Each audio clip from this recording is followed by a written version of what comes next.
সালাম আলাইকুম বন্ধুবর।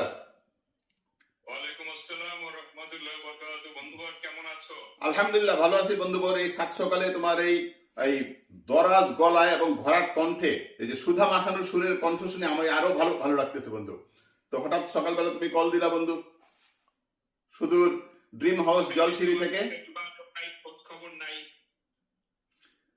খুব দামি একটা কথা বলছো বন্ধু, এই যোগাযোগটা খুব দরকার এখন। তো আমিও তোমার মনে মনে খুঁজতেছিলাম বন্ধু এই যুগে, কারণ আমি দেখতেছি যে তুমি যে এই যে জলসিঁড়িতে তোমার যে প্রজেক্ট ড্রিম হাউস, এবং এটা নিয়ে তুমি যেভাবে আল্লাহর রহমতে জান প্রাণ দিয়ে খাটতেছ সততার সাথে, নিষ্ঠার সাথে, এবং একদম 100% ইন্টিগ্রিটি মেনটেন করে, এটা আমাকে খুবই এনকারেজ করতেছে। তুমি আজকে আমার কল দিছো বন্ধু, আমার প্রাণটা একদম ভরে গেছে কথাটা। Thank you friend for your encouraging words. না, কথাটা ঠিক বললাম না বেঠিক? কথাটা ঠিক। Thank you. রাগ করলা? না বন্ধু, রাগ করে নাই। ওকে, তাহলে বন্ধু তোমার আমি আজকে দুইটা কথা শুনাই। হ্যাঁ, তুমি আগে আমার প্রথমে বলো যে তোমার সাথে বাংলাদেশ মিলিটারি একাডেমি আর এসএসএফ ছাড়া আর কোথাও কি আমি চাকরি করছি? করি নাই। কোথাও আমরা চাকরি করি নাই একসঙ্গে। সেটাই। কাজেই আমরা যখনই কথা বলছি নিজের ভাব আদান প্রদান, ভাব বিনিময়, বন্ধুত্ব, এই ধরনের আন্তরিক কথাবার্তা ছাড়া কোনো ব্যবসায়িক বা কোনো ধর্ম অথবা রাজনীতি অথবা ধরো অন্য কোনো স্বার্থ সংশ্লিষ্ট বিষয়ে কখনোই কোনোদিন কথা বলি নাই। কথাটা কি ঠিক না বেঠিক? কথাটা সম্পূর্ণ ঠিক। রাগ করলা? না বন্ধু, রাগ করি নাই। তাহলে বন্ধু আজকে আমি তোমার আরো কয়েকটা কথা শোনাই। প্রথমত হইলো, আমরা যখন মিলিটারি একাডেমিতে জয়েন করলাম আমাদেরকে শেখানো হলো অনার কোড। মানে কি?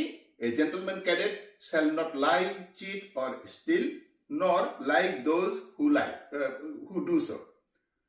কথাটা ঠিক না বেঠিক? কথাটা সম্পূর্ণ ঠিক।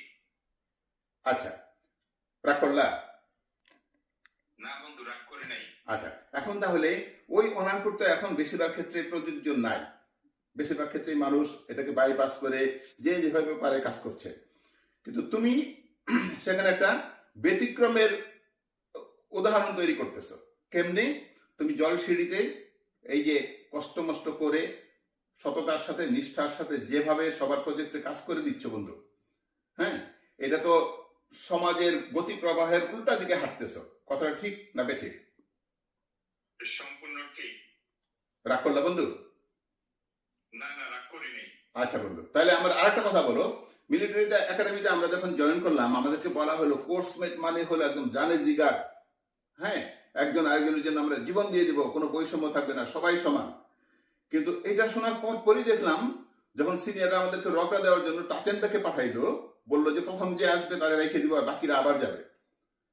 তখন যে তোমার ওই যে ক্ষিপ্র গতি সম্পন্ন কোর্সমেটরা আগে আগে এসে sir I have come first বইলা যে রেস্টে চলে গেলো, আমাদেরকে পিছনে আরো রগড়া, আরো ড্রেন, এগুলো খাওয়ানোর জন্য, তাহলে তো ওই কথাটা ঠিক হইলো না। আমি কি ঠিক বললাম না বেঠিক? না, তুমি সম্পূর্ণ ঠিক বলেছো। রাগ করলা বন্ধু? না না, রাগ করি নাই। আরো উদাহরণ দিই। যেমন তুমি বন্ধু কেরিয়ার বানাইলা, কর্নেল হিসেবে আর্মি থেকে অবসরে গেলা, তোমার কোর্সমেটরা এখনো জেনারেল, আল্লাহর রহমতে লেফটেন্যান্ট জেনারেল হবে, সেনা প্রধান হবে, ওই পর্যায়ে চলে গেছে। আর আমার পিছনে ধাক্কা দিয়ে ফালাই রাখলাম, আমি মেজর হিসেবে অবসরে গেলাম। তো এটা একটা বিরাট বৈষম্যের ব্যাপার হইলো না? কথাটা ঠিক না বেঠিক? কথাটা ঠিক। রাগ করলা বন্ধু? না বন্ধু, রাগ করি নাই। আচ্ছা, এখন আরেকটা প্রসঙ্গ বলি।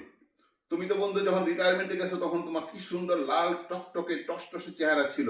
হ্যাঁ, এখন তো তুমি এই যে যে পরিমাণ কষ্ট গায়ে গতরে খাটতেছো বন্ধু, শুকায় তো একদম সালাউদ্দিন নাই আর তুমি এখন মানে সিলিম বা সলিমুদ্দিন হয়ে গেছো, একদম শুকায় দড়ি দড়ি হয়ে গেছো। আগে যে তোমার নিয়ে আমার একটা গর্ব ছিল যে তোমার হলো মানে হার্ট হলো বিগার দেন দি চেস্ট, এখন তো তুমি শুকায় তোমার হার্টটাও কি ছোট হয়ে গেছে কিনা এরকম আমার একটা চিন্তা হইতেছে। এটা কি ঠিক না বেঠিক? সম্পূর্ণ ঠিক। রাগ করলা বন্ধু? না না, রাগ করি নাই। আচ্ছা বন্ধু, তোমার কণ্ঠটা বন্ধু কেমন যেন এখন একটু নিরস হয়ে গেছে। আগে কথা তোমার কথার মধ্যে একটা সুধা ছিল, তারপরে যে বারি সিদ্দিকের কণ্ঠ যেরকম একটা তামাটে টান টান, একটা যে তানপুরার যে একটা আলাদা একটা সুর মিশ্রণ ছিল, একটা অনুরণন ছিল, সেটাও দেখি তুমি একদম পুরা মানে নষ্ট করে ফেলতেছো রোদে বৃষ্টিতে ঘাইমে কষ্ট করে আর জলসিঁড়ি কাজের জন্য। কথাটা কি ঠিক না বেঠিক? কথাটা ঠিক। রাগ করলা? না বন্ধু, রাগ করি নাই। বন্ধু, তোমার সাথে যখন আগে কথা বলতাম, তুমি জলশিরি থেকে কথা বলতা তোমার ভরাট কণ্ঠে এবং রেডিও কণ্ঠে, আর আমি এই প্রান্ত থেকে শুনতাম, শুনে কি প্রীত হইতাম বন্ধু। আর তখন আমি তোমার মানে গানের মতো আওয়াজ আসতো তোমার কণ্ঠ থেকে, তখন আমি তোমার প্রীত হয়ে উদ্বেলিত হয়ে একটা এক লাইন গান শোনাই দিতাম। ওই পার হতে বাজাও বাসি রে, আমি এই পার হতে শুনি রে বন্ধু মরি তোর লাগিয়া। কথাটা কি ঠিক বললাম না বেঠিক? সম্পূর্ণ ঠিক বলেছ। রাগ করলা? না বন্ধু। এই যে আমাদের কাজ নাই, কোনো রাজনৈতিক স্বার্থ নাই, কোনো অন্য কোনো স্বার্থ নাই, তারপরেও যে আমরা এই 35টা বছর পরে ঘন ঘন কথা বলে নিজেদের মধ্যে এই যে ভাব আদান প্রদান করি, এটার মধ্যে একটা সুন্দর এবং মানে স্বর্গীয় একটা বিষয় লুকায়িত আছে। কথাটা ঠিক না বেঠিক? কথাটা সম্পূর্ণ ঠিক। রাগ করলা বন্ধু? না বন্ধু, রাগ করি নাই। আচ্ছা, আমি কি তাহলে ধরে নিতে পারি যে আমাদের এই সম্পর্কটা আজীবন চিরজীবী থাকবে? অবশ্যই, ইনশাআল্লাহ। থ্যাংক ইউ বন্ধু। রাগ করলা? না বন্ধু, রাগ করি নাই। সালাম আলাইকুম। ওয়ালাইকুম